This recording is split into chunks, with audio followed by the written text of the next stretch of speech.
Le journal Étienne Nabédé. Mesdames, Messieurs, bonjour et bienvenue dans cette édition. Voici le sommaire. Lancement hier à Lomé de la 12e édition du Festival international de l'Elciole Bleu. Le ministre en charge de la culture et Bétonio Kossevi appelle le monde culturel à davantage d'efforts pour valoriser le secteur. La Banque mondiale va aligner son cadre de partenariat pays avec le PND. Elle a entamé hier des consultations nationales avec le gouvernement et le secteur privé. Objectif, faire une évaluation à mi-parcours du dit cadre. C'est désormais clair. Le président algérien Abdelaziz Bouteflika a confirmé hier qu'il restera en place pendant la transition.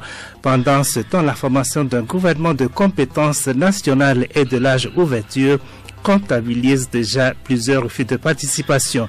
La rue, elle, continue de gronder.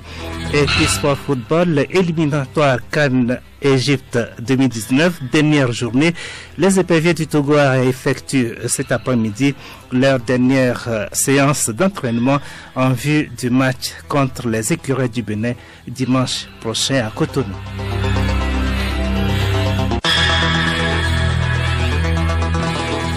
radiolomé.tg.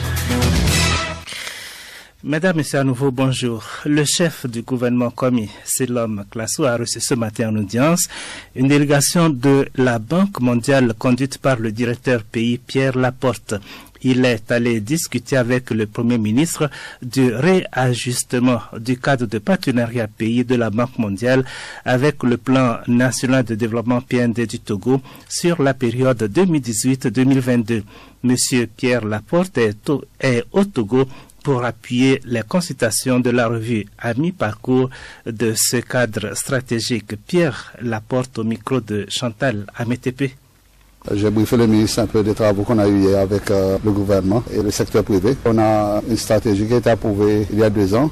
L'idée, c'est d'évaluer là où il y a eu des progrès et là où il y a des défis et des choses à rajuster. Et on va discuter cet après-midi avec la société civile et les autres partenaires techniques et financiers. Et dans les semaines qui viennent, on va finaliser ce rapport avec de nouvelles propositions. La deuxième chose, c'est que j'avais félicité le Premier ministre pour sa reconduction dans son poste. On a aussi fait le point de l'état général de l'économie togolaise. Le Togo a fait beaucoup de progrès en termes de stabilisation de son cadre macroéconomique. La dette du pays continue à baisser. Le cadre fiscal est bien stable. J'ai aussi rappelé, monsieur le Premier ministre, que récemment, le Togo a gagné 19 places au classement de l'environnement des affaires de la Banque mondiale. La Banque mondiale a publié un indice de capital humain qui montre le progrès dans le secteur socio, éducation, santé et protection sociale.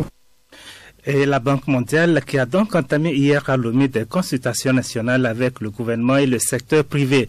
Il s'agit de faire une évaluation à mi-parcours du cadre de partenariat pays CCP pour faire face à la pauvreté et aux inégalités dans le pays. Aruna Mola. Ces consultations qui interviennent après 2 années de mise en œuvre du cadre de partenariat pays vont permettre à la Banque mondiale et aux différents ministères impliqués de discuter des réalisations et des propositions d'ajustement nécessaires afin de mieux appuyer le Togo.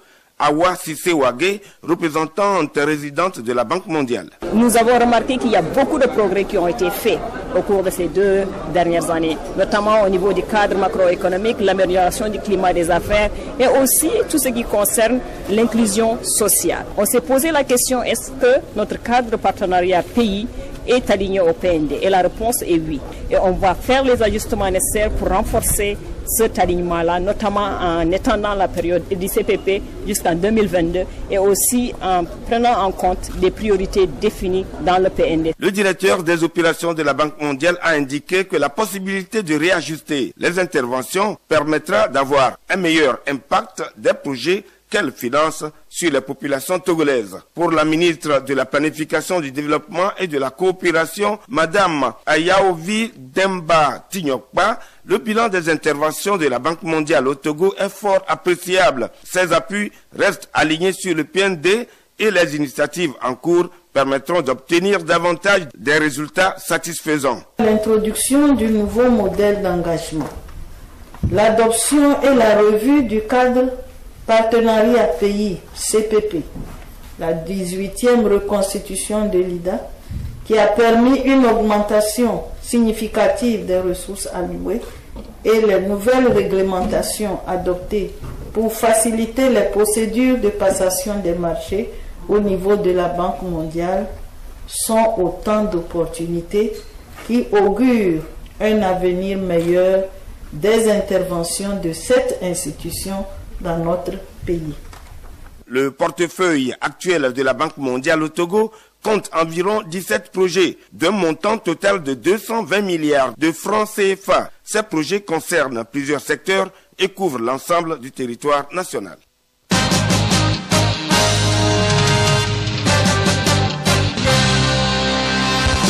Signature ce matin à Lomé d'une convention tripartite entre la plateforme des apiculteurs du Togo, le groupe COSTER et le mécanisme incitatif de financement agricole fondé sur le partage de risques MIFA.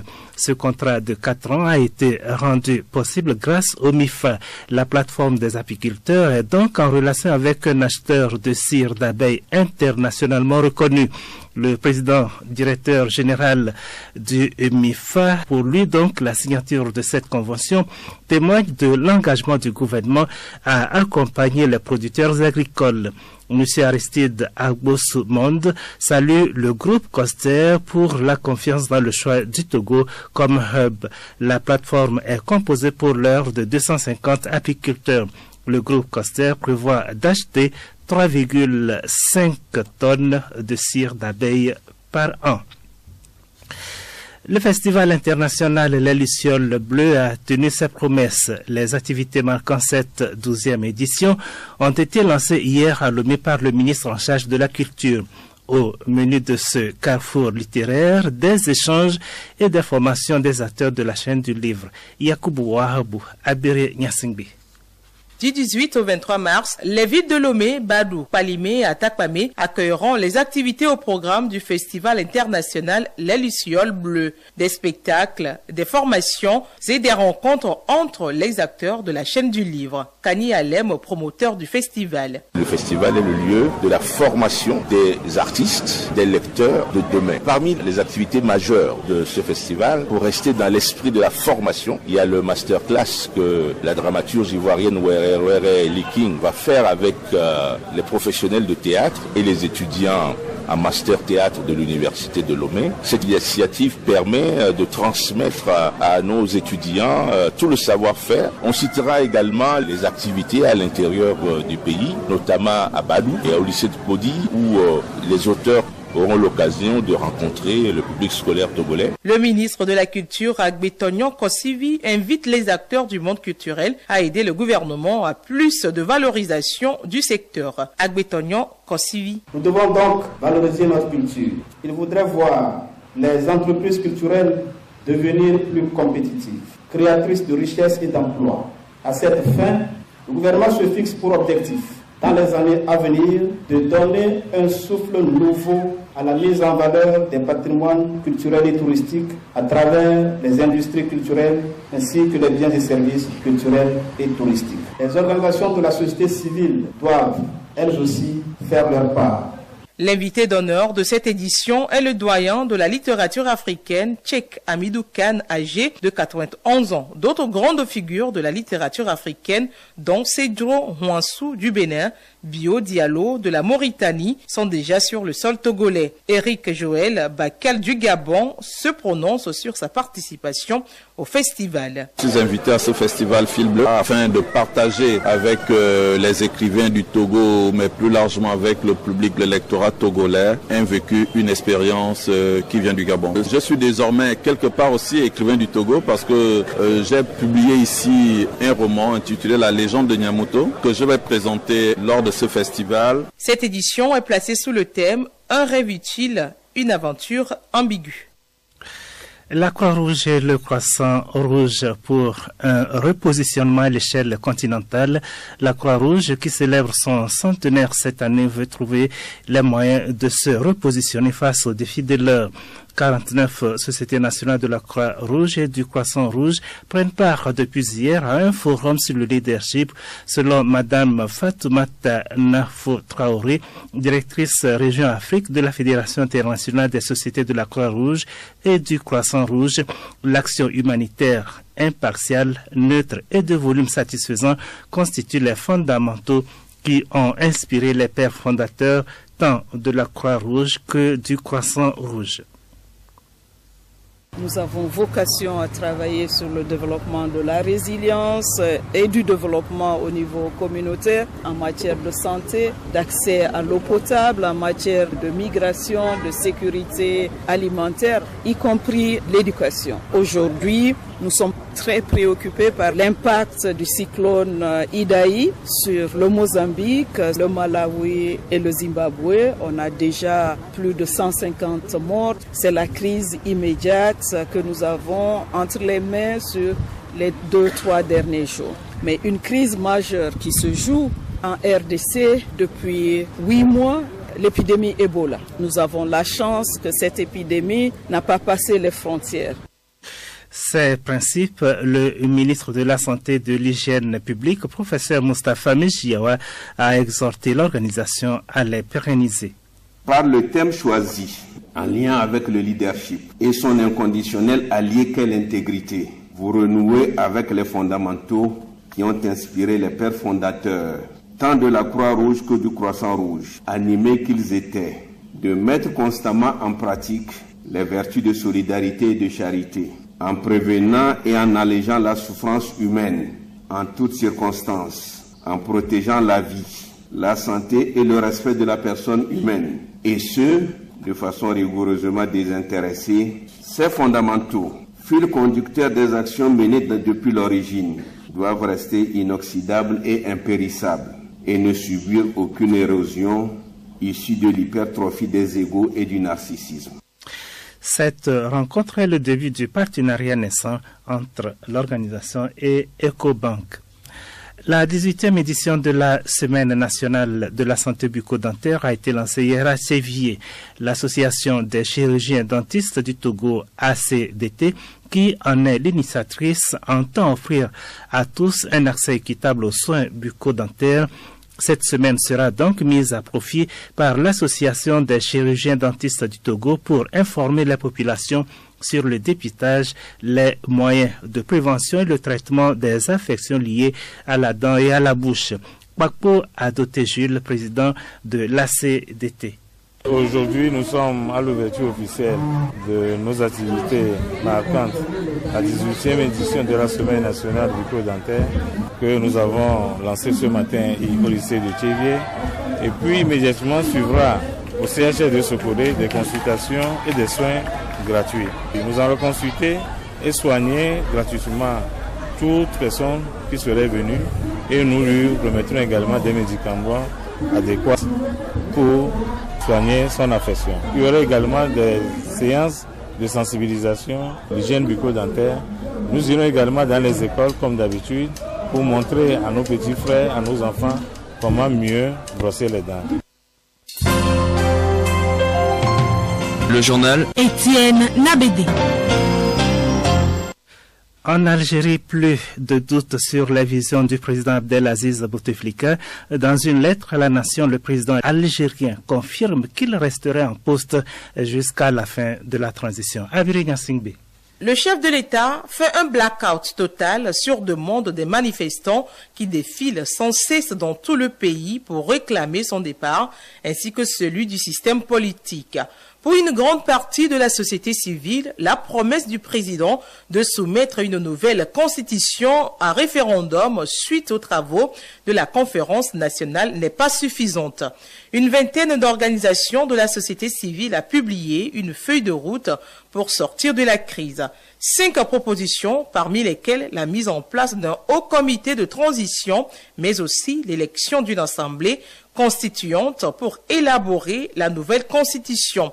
C'est donc dans ce contexte de crise et de tension que se déroulent les consultations pour la formation d'un gouvernement de compétences nationales et de large ouverture. Celle-ci comptabilise déjà plusieurs refus de participation. Au Premier ministre, tous les conseillers sont mis à contribution pour trouver une solution urgente susceptible de sauver la face. Des invitations adressées à 13 syndicats autonomes relevant de la santé publique, de l'éducation nationale et de l'enseignement supérieur ont toutes été déclinées. Le coordinateur national du Conseil national des enseignants du supérieur estime que la formation d'un nouveau gouvernement sous la tutelle du pouvoir en place est une tentative de contournement des revendications du peuple. Les consultations en cours pour la formation d'un nouveau gouvernement devraient s'étendre dans les prochains jours aux représentants de la société civile et aux formations politiques. Ceux de l'opposition ont déjà affiché leur position. Le départ de Bouteflika est un préalable à toute action de sortie de crise.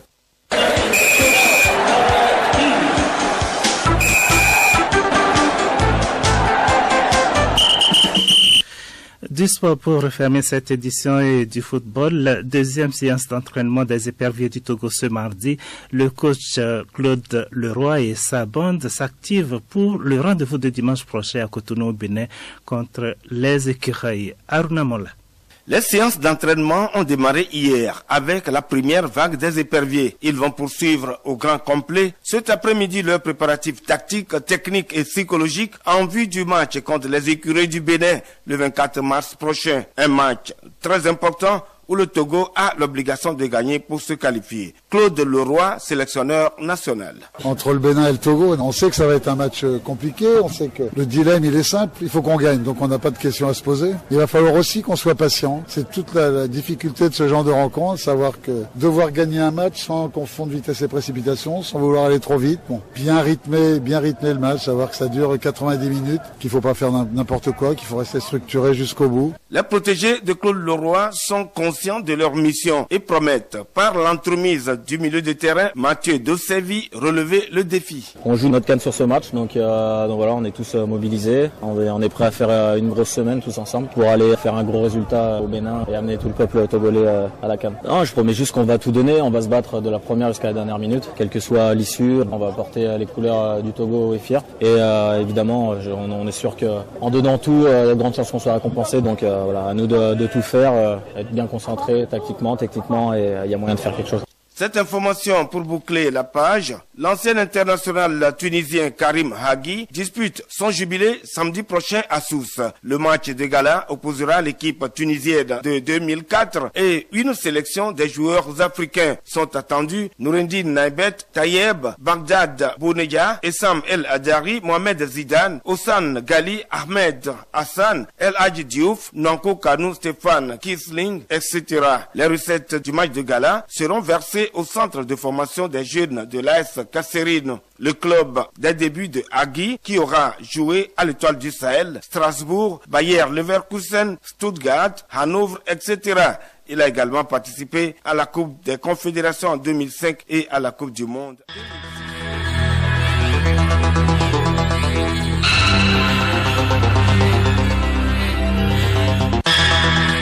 Mesdames et messieurs, ainsi s'achève cette édition. Merci de nous avoir suivis. Prochain rendez-vous avec l'information 14h.